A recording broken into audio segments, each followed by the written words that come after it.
हजरत के एक साहब कलकत्ता गए, समझे, काम के सिलसिले में। तो वहां जा करके बहुत दिनों तक ठहरने का ठिकाना तलाशते रहे, कहीं कुछ नहीं मिला। तो वो फुटपाथ पे ही अपनी जिंदगी को गुजारने लगे। काम करते, फुटपाथ पे सो जाते। तो गर्मी का जमाना था, एक खरबूजा बेचने वाला आया। तो इस शख्स के पास, चूंकि बाहर से जाने के बाद मुसाफिर जो होता है हर चीज की कमी होती है, वो खरबूजा वाले के पास गया और उसने कहा कि भाई कुछ हमारी आप मदद कर दीजिए। तो उसने कहा क्या?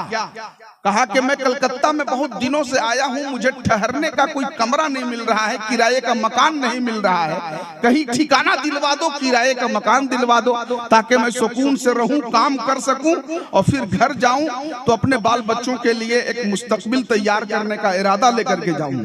तो खरबूजा बेचने वाले ने कहा कि ठीक है, मैं तुम्हें मदद करूंगा, लेकिन शर्त यह है कि एक खरबूजा तुम्हें खरीदना होगा।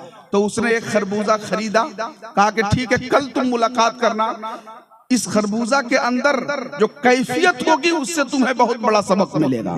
तो ये खरबूजा लेकर गया जहां ठिकाना रखता था, बेचारा फाड़ा खरबूजा को, तो उसके अंदर से एक जिन्नात निकला, समझे, जिन्नात निकला। तो ये डर गया। तो उसने कहा कि भाई डरने की जरूरत नहीं है, मैं जिन्नात जरूर हूं, लेकिन मैं तुम्हारा कुछ नुकसान नहीं करूंगा।